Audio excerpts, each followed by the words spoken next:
Welcome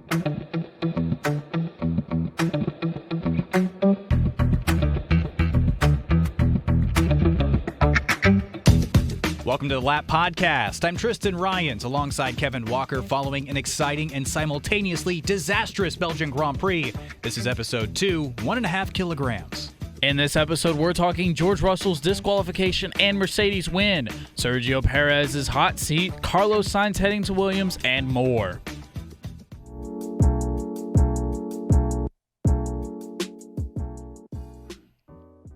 Another Lap Podcast. Kevin, we are post-Belgian Grand Prix. We are entering the summer break.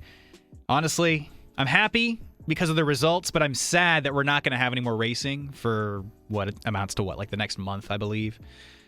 Man, what a season we've had so far. Even in just a quick retrospect, considering where we started to where we are now, as far as just the racing on track being where it is. Yeah, I think if you would have told the fan this time last year that Max Verstappen was not going to win a single race in the month of July, they'd call you a bold-faced liar, and yet here we are. I mean, you would have said that at the beginning of this season, considering he won Bahrain by over 30 seconds over his teammate, right? It was looking like another P2. Yeah, it was looking like another Max domination year. It looked like Adrian Newey cooked again, and we were just in for another dreadful year of Dutch national anthem. The Dutch national anthem every single weekend. No offense to the Dutch, but like even they gotta understand, like, hey, when you hear, even it's kind of like that song that plays on the radio over and over and over again. Eventually, hey, this one's a banger, and then it's just over and over. It's like, you know what, I'm kind of getting tired of this song. It was what was that? There was that Wiz Khalifa song that happened in like 2016. Yeah. You know what I'm talking about? They Yeah. just played on the radio constantly. The Happy song from Pharrell, like forever ago, they just overplayed it. It's like, oh, this is good, happy, upbeat music, and it's like, dude, this song makes me unhappy. But it also asks other people to go out and make bigger hits, right? To overtake the #1 Billboard spot. But we finally got that after insert the British national anthem. Yeah, insert the British national anthem here. And we've had an incredible season so far. Of course, we've had multiple race winners. 7, I believe that's the most we've had in a season since about 2012. Man, we've been really spoiled this year. I understand Red Bull are, of course, still going to probably lead at least the Drivers' Championship. We'll talk about the championships a little bit later on. But we've been really spoiled as racing fans, considering, again, where we started to where we are now.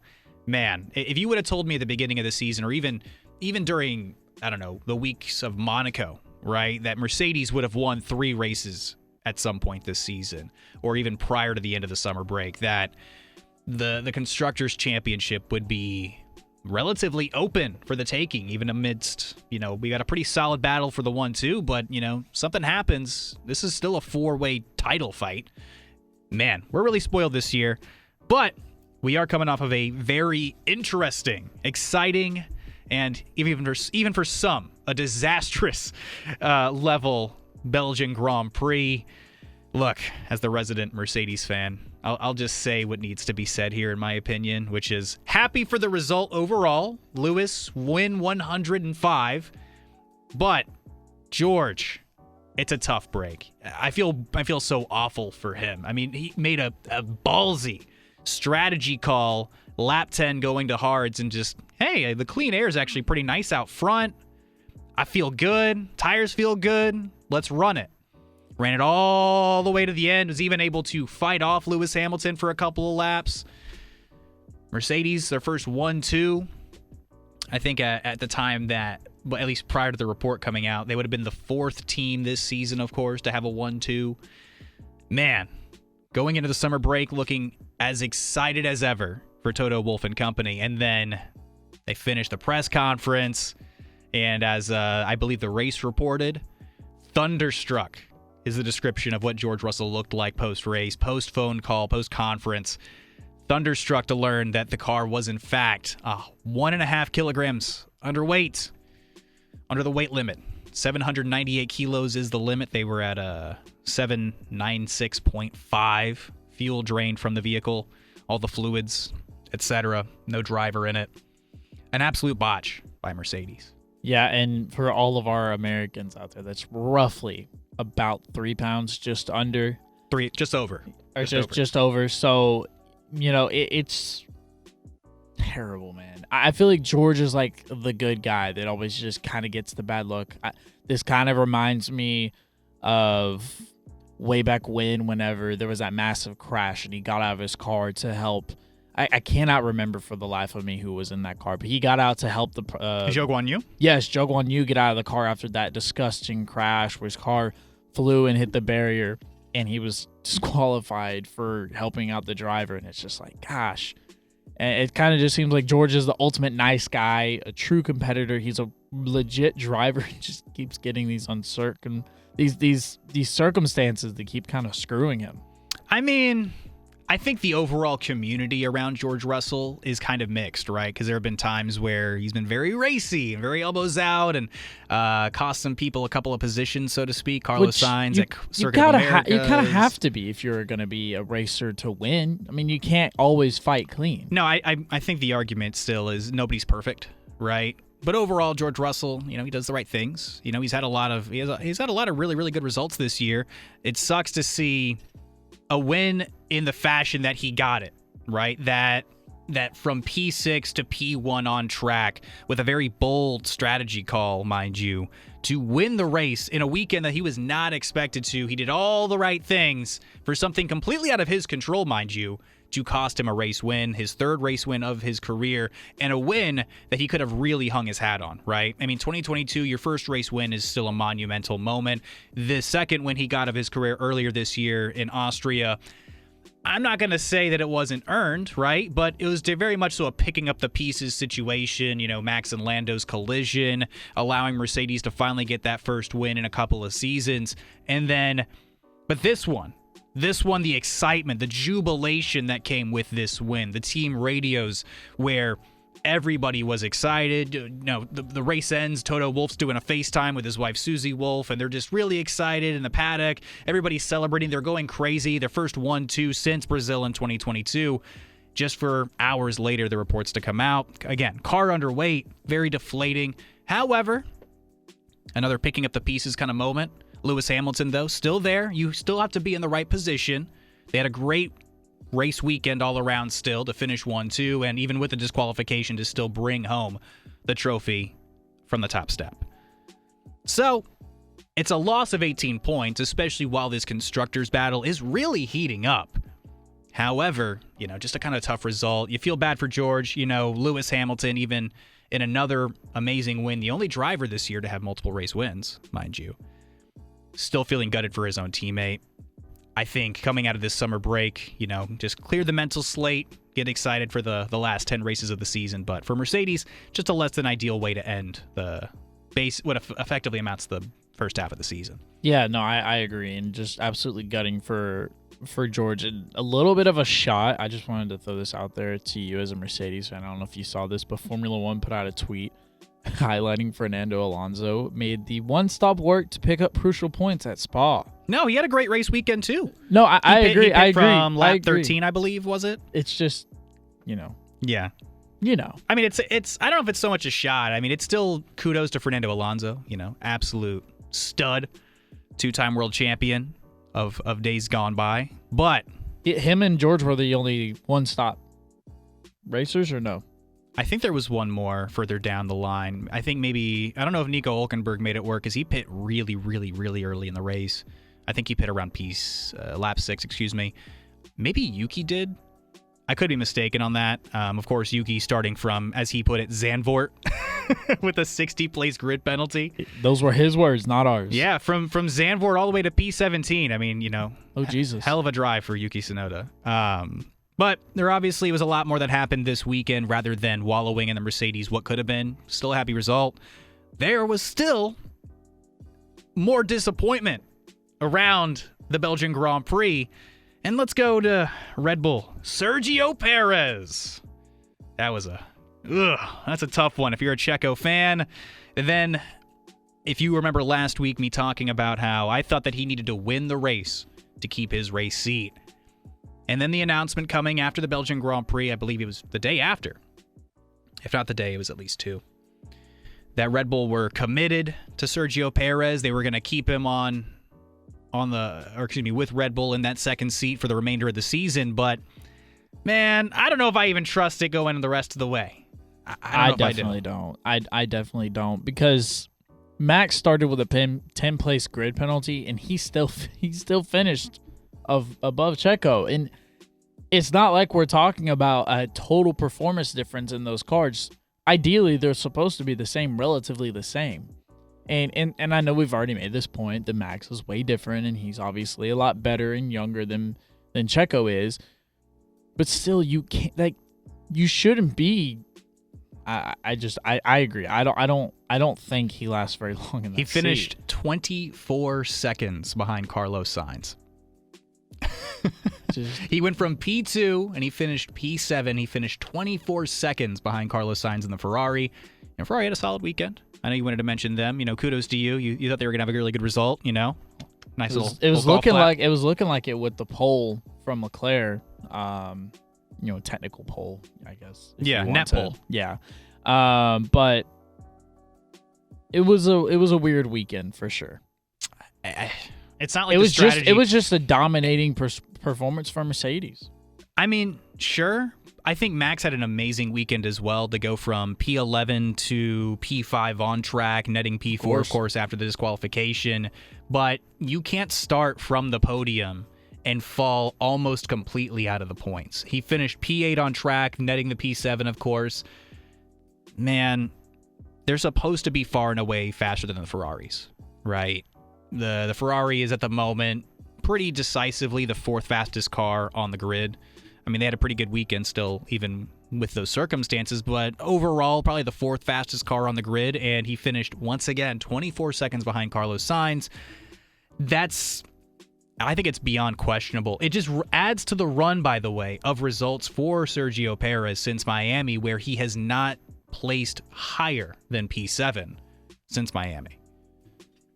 I think you just can't be doing that in that car. As much as he doesn't like the speculation or the conversation, which rightfully so, I get it, but also perform. Nobody likes the conversation of hey, you should probably be fired. You right? suck at this. You need to. Yeah, I agree, but you're costing your team points, which affects people's salaries, their incentives, their bonuses, right? Their happiness, their stress levels, but I think Sergio Perez is still facing that door. I know they're committing to him. At least it's what they've said. They're going to commit to him for the rest of the season. But a good point to be made is the schedule does allow for another almost, not quite as long as the summer break. We're going to have a month off here.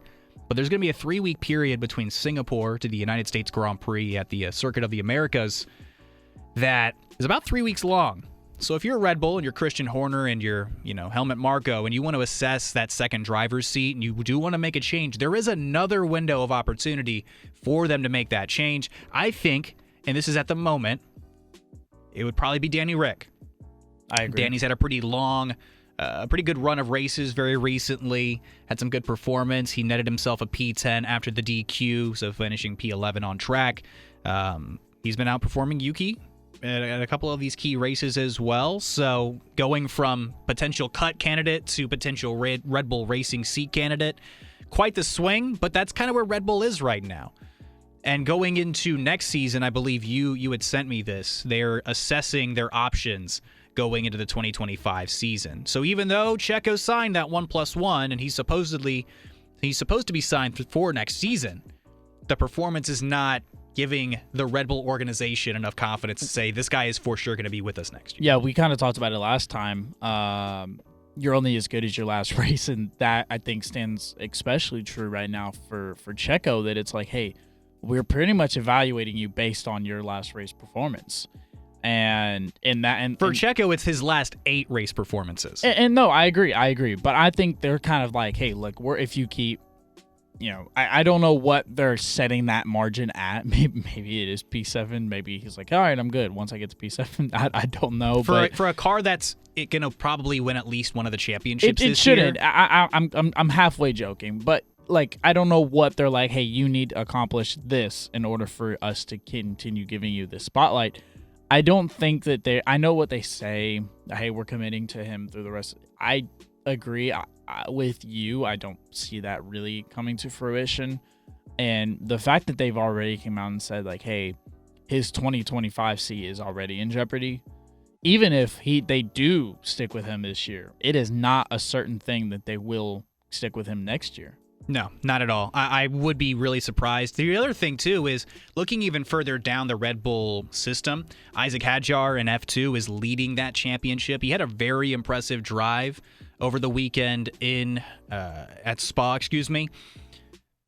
There's a potential of what do we do with Isaac Hadjar, right? We've already got the question of what are they going to do with Liam Lawson.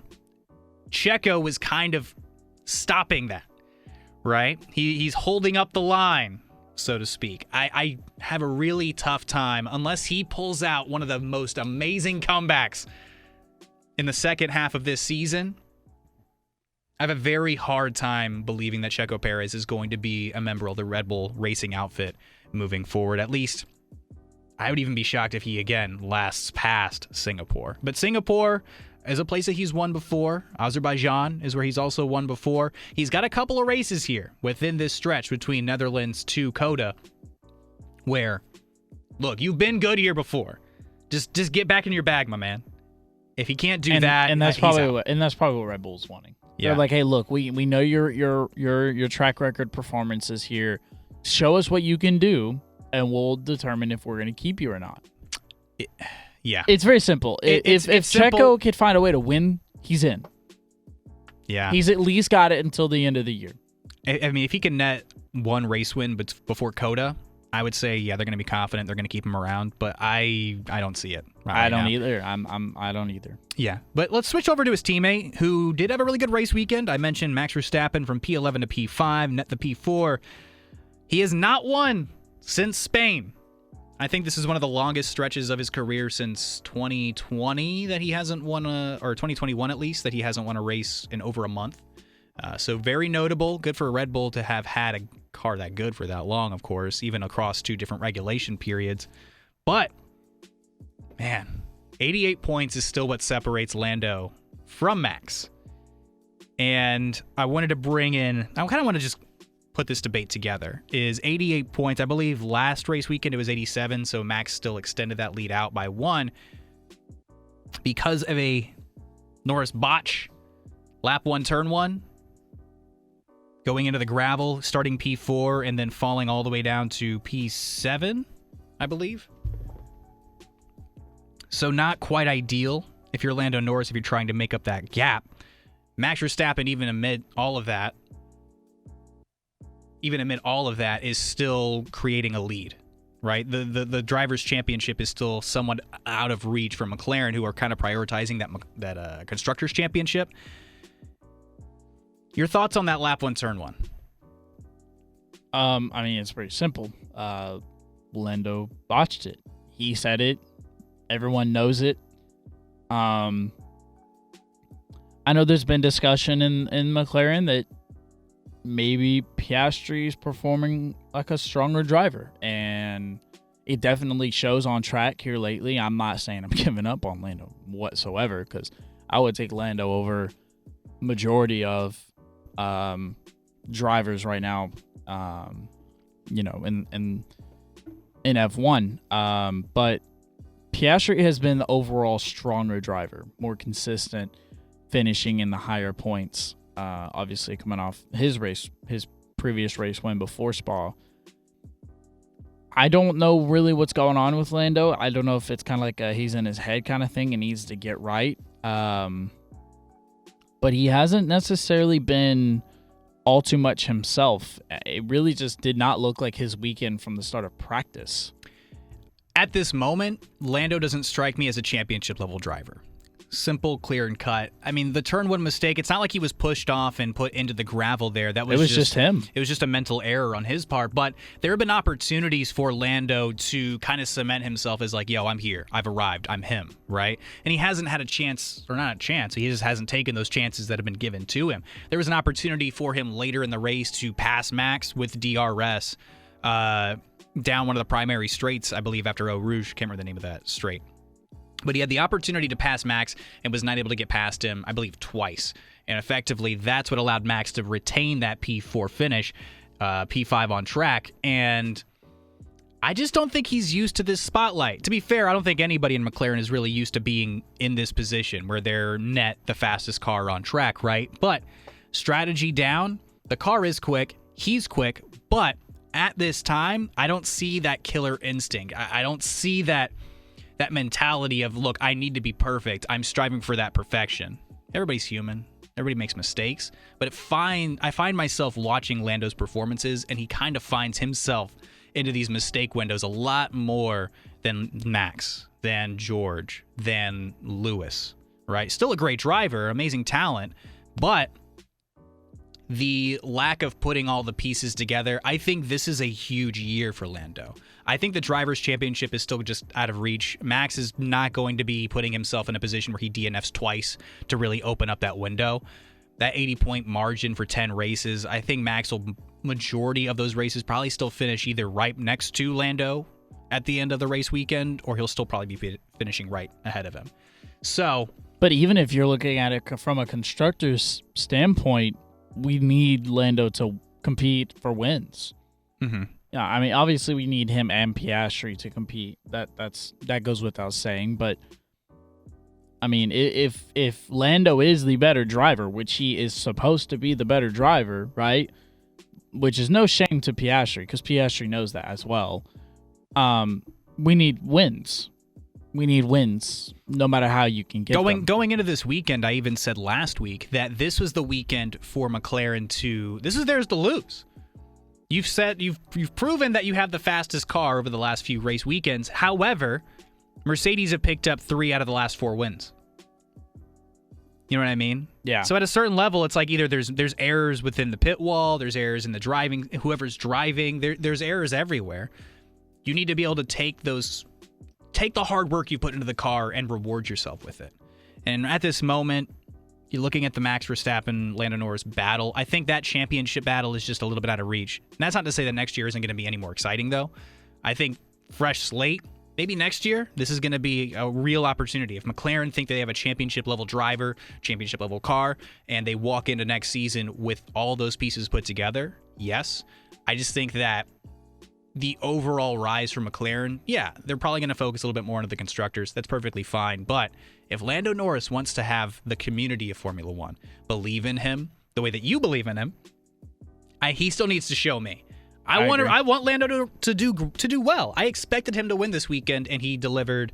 What was the result again?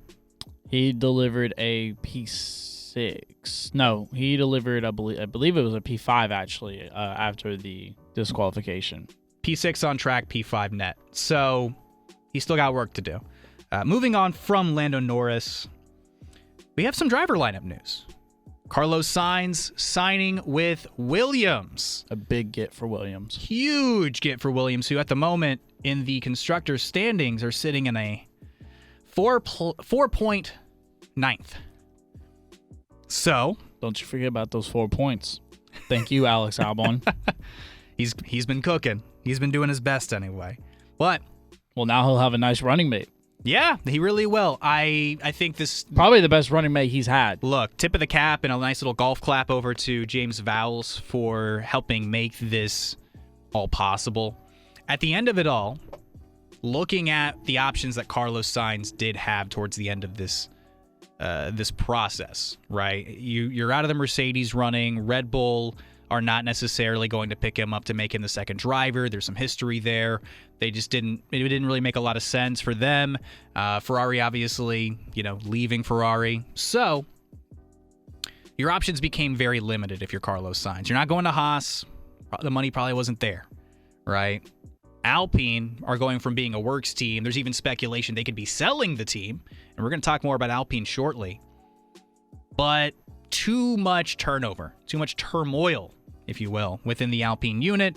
And then you look at Audi, Kick Sauber, and their bench. You just don't know. And you've got more changeover there, right? Andreas Seidel was supposed to be the guy, and he's not going to be the guy anymore. Bringing in Mattia Binotto, maybe that was a soft pitch to Carlos Sainz. Hey, we're going to bring in one of your buddies, right? You worked with Mattia at Ferrari, and things were what they were. I was going to say, they weren't fantastic. They were though. And that unit seemed to be a little bit all over the place as well.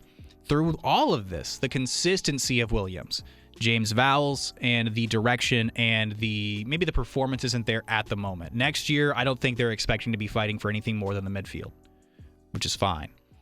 But they do clearly have the backing behind Doralton, their financial group, and they've got the team principal, former strategist from Mercedes, James Vowles, and they've got consistency there with leadership, with financing, and overall, the history there for Williams probably doesn't hurt the community within the Williams, unit. And this is a big signing for Williams, because they have kind of been, at least for the past couple of years, been known as the sister team to Mercedes that can't pull it together. And that's not historically what Williams is at all. No. Historically, they are one of the best.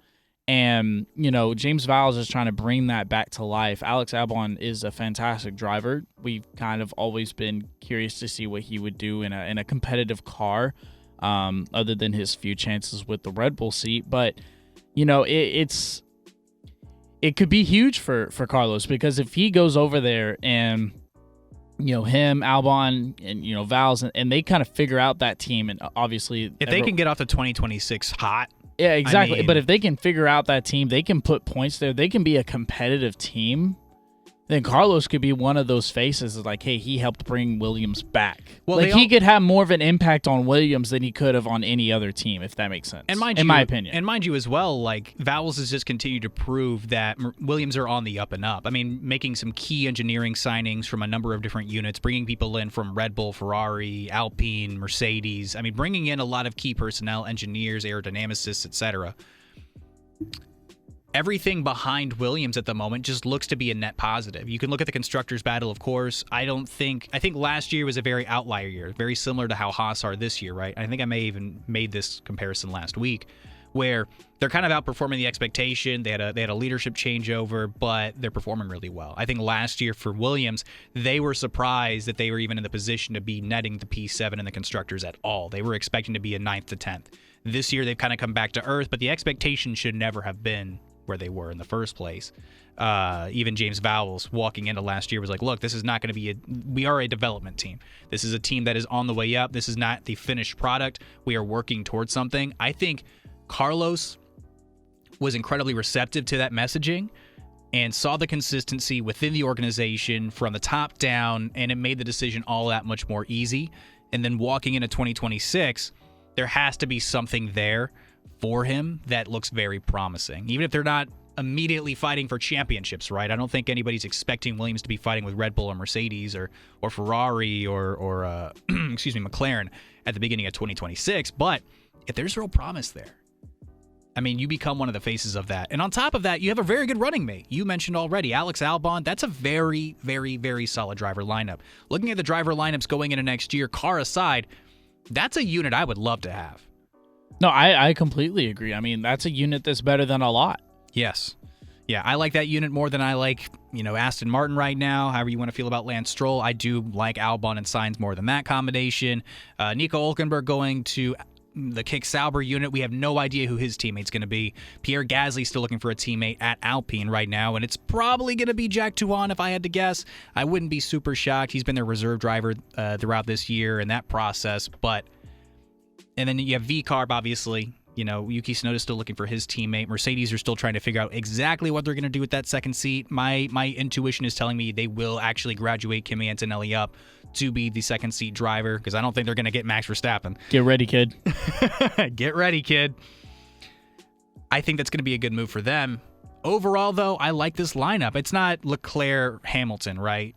I mean, that's an exceptional championship-level lineup, even though Leclerc hasn't yet to win his first title. That lineup's going to be disgusting, just from a talent perspective next year. Besides that, though, Lando and Oscar, I don't know how much further down the list that lineup of Albon and Sainz goes. I like them. I really do. I think it will pair very well, and I think it'll kind of, like I said, I think it'll bring Williams back to light. A lot of people are going to be able to see that Alex Albon is a competitive driver, and I think it could be really huge for not only Sainz but Albon as well. I think he could finally graduate if he puts together a couple of good years under a good car, he could finally graduate out of that sister team and maybe find himself contending. If that means that, or that is only if Williams doesn't find a way to find themselves as true contenders in the next 4 to 5 years, if they figure it out going into the next regulations. I do also like the sponsorship idea behind both of these guys. They're both good faces. They're going to bring some money behind them as well. They're very marketable drivers. And in the interim, again, if you're Williams, you're trying to bring in more investment into the team. Overall, you're putting yourself in a really, really good position for 2026. I'm excited to see what Williams are going to be doing in the next near future. I'm looking forward to 2025. I'm not necessarily saying they're going to be fighting in the midfield, anything crazy. They're probably not going to go any higher than that P8 to P7 at most, right? But they're not even fighting for that next year. They're looking at 2026. I love the vision. I love what Valls is doing there. They look very consistent, and I think all of those resources, that driver lineup, the engineering, the background, the financing, everything is going to net them a huge, huge, huge lead going into the 2026 regs. Moving on, speaking of Alpine and their dismay, new team principal at the mid-season mark. Not necessarily where you want to be for any team on the grid, by the way.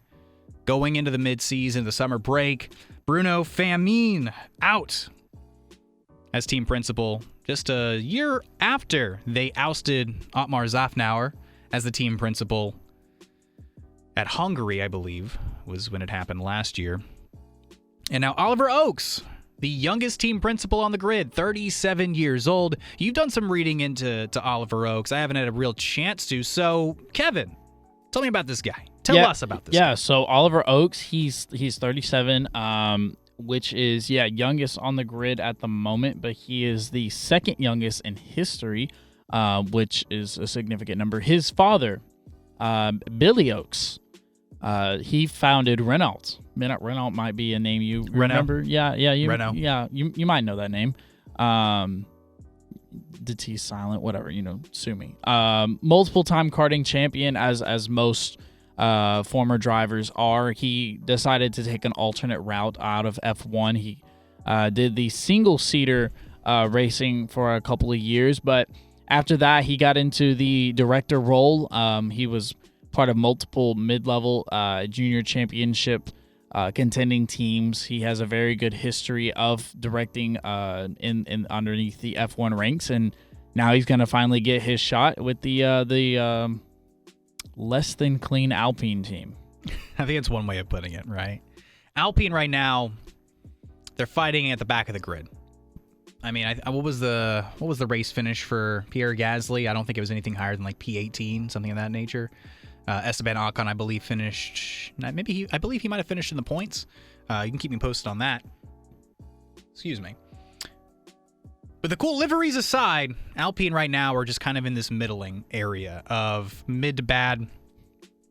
What were you going to say? Go ahead. It was going to be P9 for Ocon and P13 for Gasly. Oh, okay. So a lot better than I thought it was. Overall, okay.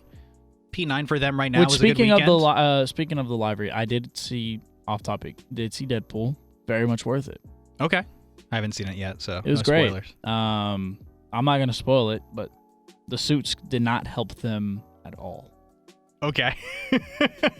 If you were hoping for a little bit of Alpine luck with the Deadpool movie, it didn't come. It didn't come for Spa. Sorry. But overall, from an organizational standpoint right now, they've got a lot of celebrity intrigue backing, right? Last year, they got a huge cash injection of like $200 million to enter the ownership group. Ryan Reynolds is part of the reason why that livery existed this weekend. But Alpine right now are in a very less than savory position. There's been rumors that they could very well be selling the team. They're no longer going to be a works team.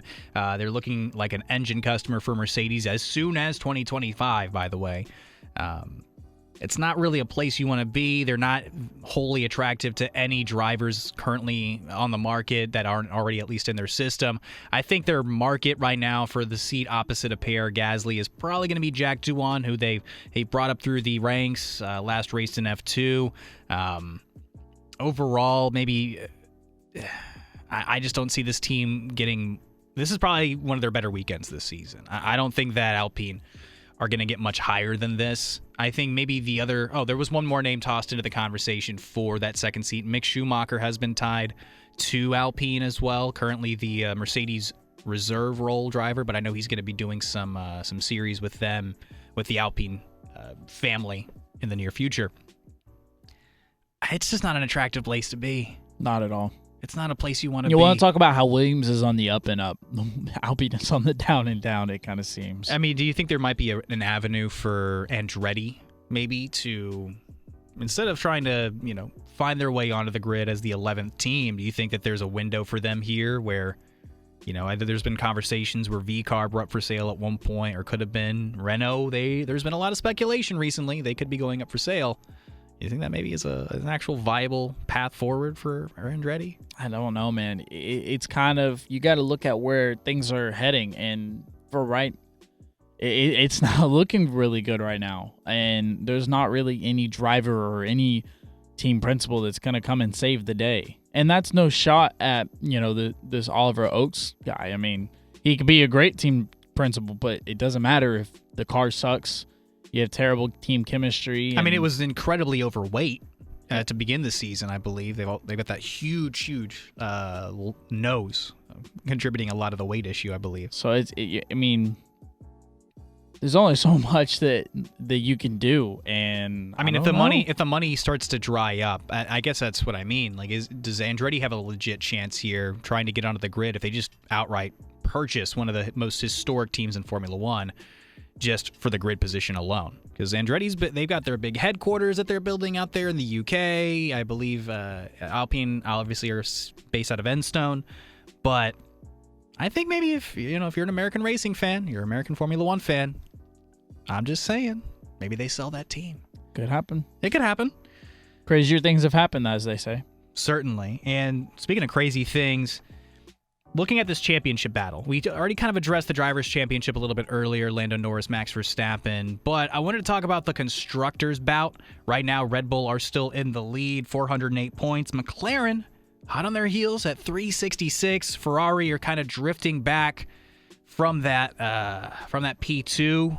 345, though. They're still within striking distance. They come out of this summer break with some really good upgrades. Maybe they can take the fight back. And the Mercedes, 100 points behind McLaren at 266. How are we feeling about this Constructors' battle? Yeah, so the point differential for those teams is McLaren at 366. They're 42 points behind Red Bull. Meanwhile, Ferrari, kind of like you said, they're still in striking distance. They're only 63 points behind the Red Bull. And Mercedes is. I mean, the gap is 142 total. Yeah. So it's kind of, it's still a fight for the top three, and we've kind of said that it's going to be a fight for the top three. We can't necessarily say P1's out of reach for the constructors because we don't really know. No, not at all. I mean, you got 10 races to go. Form of Checo Perez is going to show up. I've seen a lot of people, based on how the season's going rather than how it started, that at the rate that Checo is racing / crashing, that McLaren would overtake Red Bull in the constructors. But you don't know based on pace.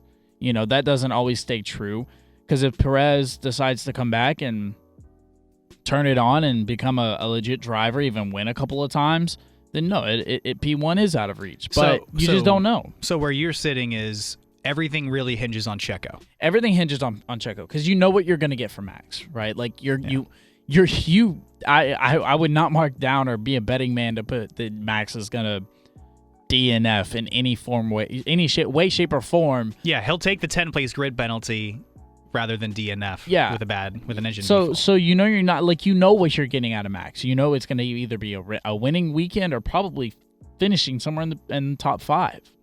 Anything outside of that is going to be a surprise. I think where I'm sitting at is McLaren. If you ask me right now, I'm saying McLaren are going to be constructors champions. Yeah, I think that the gap that Checo is creating, or the amount of points that he's bleeding off of the Red Bull lead currently, is going to be overtaken. Lando Norris and Oscar Piastri are just too consistent overall. They might make a couple of mental errors, right? But overall, these guys are still finishing the race. They're still finishing either on the podium or just off of the podium. Max Verstappen is no longer in the fastest car. the weekend to weekend. Maybe Zandvoort's probably going to look good. It's home race. He's going to turn it on. However, Red Bull right now don't have the fastest car. Max is still driving the hell out of that thing. He's going to be putting it in podium contention every single weekend, but the amount of points that Checo was going to be bleeding by comparison, I believe McLaren gained 9 points this weekend, finishing with a P2 and a P5, net. So, I think the real constructors battle is probably going to be leaning McLaren. That's my opinion. But that also goes the same way for McLaren. If they start to bleed points, if Lando continues to kind of screw himself out of top finishes, Ferrari is not far behind. Yeah. Ferrari could put together some solid, not great weekends, and they could also climb. So, yes, a lot does hinge on Checo. And will McLaren win the constructors? I think the odds are better that they do than they don't. But at the same time, if they continue to screw themselves out of strategy and Lando can't get out of this headspace of not putting together a good start, really, has been the issue, then Ferrari could easily overtake McLaren. Now, I don't think Ferrari poses as well as a threat to Red Bull as McLaren does, but we'll see what happens. How do we feel about Mercedes in this mix? They're still currently P4, but I mean, dude, again, if they're the last 4 race wins. I was going to say, if they're going to just keep putting together these surprising wins, right, then you can't discredit them, even if they are kind of largely out of it. I don't know that they're necessarily going to make up enough to get back to the front. And that's right? I don't know that they're constructor champion material this year. Yeah, however, I don't think so either. But they're like I said last weekend, if they're able to rake off and peel off points from these other teams and just take advantage of other teams' mistakes, just purely being off consistency. Yeah, this overall not consistency, crashing the car. Yeah, putting together solid weekends, and overall, if you're pulling points off of Red Bull and McLaren, and you're outperforming Ferrari, you're gonna make a net place. I think they're out of contention, of course, for the actual title itself. If they come out of this break and the way that they've been upgrading and putting together packages for these cars, man, I really think that Mercedes, it's kind of crazy to say that they're not championship material, but they might be P2 material depending on how hard Red Bull bleed. But I think there's a reality here. They're 100 points back from McLaren. They're 142 points behind Red Bull at the moment. But if Red Bull just bleed the way they've been bleeding, I don't think it's completely out of bounds, especially because Mercedes, in theory, should have 18 more points than they do right now, right? 1.5 kilo off from 18 more points into your constructors total, and I think the conversation overall just makes it a little more narrow. They've looked really good at times this year, even on pure merit. They looked really good at Silverstone. They looked really good this weekend. This past weekend at the Belgian Grand Prix. The car can win races on merit. If they keep upgrading and with that direction that James Allison is putting them on, man, I really think Mercedes are in a position where they could really pull off P2, and it would be a surprise. It'd probably be like an Abu Dhabi finish, but they could do it, especially the way that Ferrari are kind of, I would say, maybe confused about their direction for the car. Taking a couple steps forward, but taking 3 steps backwards. Yeah, which has kind of been the Ferrari motto lately, to be honest with you. I'm interested to see what that'll look like when Lewis gets there, because he's not going to be up for that. But I don't know, man. I can't help. Like I said, I'm definitely not discrediting Mercedes, right? You can't. I mean, that team has had too much success in the past. You still have the GOAT in your garage. Toto Wolff obviously knows what he's doing. My bad.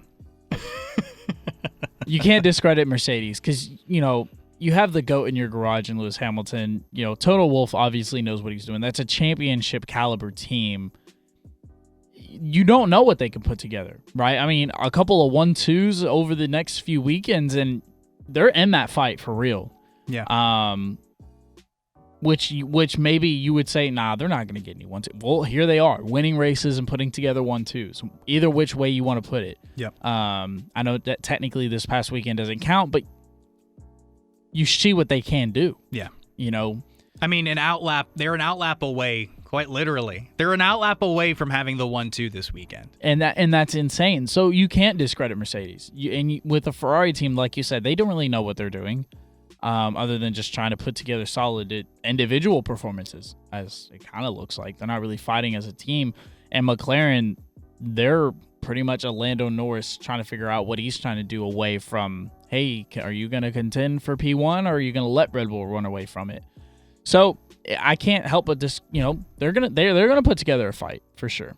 I think it's going to be, we're going to have to see. I'm really excited for the Netherlands, mostly because I want to see what I'm excited in teams, general. What have these teams cooked up over this month-long summer break? I'm excited in general because we're talking about 4 different teams. And no, we're not talking about 4 different teams that could win. I don't really think Ferrari has a chance to win it. I think if there is any other team to win it, it'd be McLaren. But that is a lot of money that separates first, second, third, fourth. Mm-hmm. And we're talking about 4 different teams that can mix it up. And I think as a fan, that is very exciting. This has been something we've been waiting for a long while now. At least the last couple of years. It's not like, hey, this team's going to win P1, who's going to win P2. It's not like, hey, this team's going to win P1, this team's going to win P2, who's going to win. It's not like, hey, the fight is for P3. No, the fight is legitimately for P1, P2, P3, P4, because we do not know at this point who's going to win, and that's very exciting. So going into this summer break, as we wrap things up, do you have any bold predictions for what any news, any lineup changes, any big stuff that Kevin Walker's cooking up in there? Yeah. So my cook up last week was that Ferrari was gonna have a good weekend. I should have prefaced that and said solid. I felt really good about it when I saw the net poll. I was like, oh, all right, maybe I did call something, and then I didn't. So. Ferrari's still trying to figure out what they're going to do, so I'm not banking on them. I think I'm going to stick with the home squad, and I'm going to say McLaren. I think, kind of like you alluded to earlier, I think about Lando a lot differently than most, but I think Lando's going to figure it out. I think he's going to win 2 of the next 4 to 5 races, of the next 5 races, and I think McLaren are going to start putting together some 1-2s or 1-3s. So we've got... And I think McLaren's going to overtake Red Bull before it's all said and done. You think he has a chance to win at Max's home Grand Prix at the Netherlands? I don't want to say that. I think that he could win. If you're asking me, for Lando's sake, I could see Monza, because that car is really quick in the straights. I could see Monza, and I could see Azerbaijan, Baku. Like I said, just 2 of the next 5. I think he can do it, and I think if he could do that, completely beat the grid off merit. I think that not only proves that Lando can do it, but also if he has any self-doubt, he can put that to rest because he's like, all right, I can do this. I can win. So other than the Miami win, I know he should have won. You can argue that all day with the Piastri deal, but he didn't. And so he's still looking for his next race win. And I think McLaren owe it to him to get him that next race win. And I think he's got 2 marked up, and they're coming in the next 5 weeks or the next 5 races. I think if I have any general predictions, it's not with that, I would obviously assume McLaren overtakes Red Bull. Okay, so you think over the next 5 weekends it's going to happen? I think over the next 5 weekends we're going to get two specifically 2 Lando wins, and we're going to get an overtake in the constructors. Okay. I don't think you're completely out of bounds, but I do think that is a pretty bold projection. Considering just how crazy. I don't want to be neutral. I want it to be a little fair. bold. That's fair. I think that overall, we're not going to see so much. I just want to keep it within the summer break. I think we're going to find out at least a couple more of these driver situations. I'm interested in what's going to happen in Alpine. I'm not going to lie. I think they're going to. My bold prediction is they're going to go with Jack Doohan, who's already on there. Maybe that's not so bold, right? I mentioned it earlier. I think that Alpine are going to figure out their lineup. I think that Kick Sauber are going to figure out their lineup. And I think VCarb, RB, whatever you want to call them, I think we're going to figure out by the end of the summer break who all 3 of those teams are going to have for next season. It'll probably be Danny Rick or Liam Lawson, right? I think Lawson might very well get that drive next year, regardless of what happens at the Red Bull second seat. But I think my bold prediction is at least 2 of those teams, mostly Alpine and Kick Sauber, are going to have their lineups squared away for 2025. We'll probably get that announcement the weekend prior to the Netherlands, creeping into it. But I think we're going to figure out a couple more of these driver lineups. Mercedes, I can't say it for sure because as they've looked more and more racy and they've won, again, 3 of the last 4, that conversation's going to continue of can Toto Wolff bring Max Verstappen back to the Mercedes program? I think that they're probably not going to figure out exactly who their driver's going to be until at least we get back from the summer break. Red Bull, obviously, I've already thrown out as much speculation as I can. I think Checo could very well be out by Coda. But Alpine and Kick Sauber, we're going to have their drivers before the Netherlands. That's my bold prediction. Any other thoughts? Anything else you want to share before we wrap this thing up? You want a little Michael Schumacher stat? Yeah, you got a fun stat for the day. Yeah, I got a little fun stat. This is obviously to the credit of Formula One. I'm not a genius. I don't come up with stats like these on my own. But Ferrari obviously reached 10,000 points over the weekend. An incredible feat for Ferrari. Obviously, the historic Formula One team. Under new scoring, out of those 10,000 points, under new scoring, Michael Schumacher, he would be credited with 2,822 points. And if you're wondering, hey, is that a lot of points? Well, Sebastian Vettel, one of the Ferrari greats during his time, never won, but had a lot of points. He leads the way. Never won a championship. Yeah, never. Yeah, you know what I mean. Never won a championship. He leads the way, 1,400. So under new scoring, the arguable GOAT, depending on who you vote for, Michael Schumacher, 2,822 points. One of the greatest of all time. It's a lot of points. It's a ton of points. And with that, it's been another fabulous episode. Thank you to Kevin Walker alongside me. It's Tristan Rines. This is the Lap Podcast. We're actually going to be posting these, in case you're curious about the schedule, on Thursdays, before race weekends, after race weekends.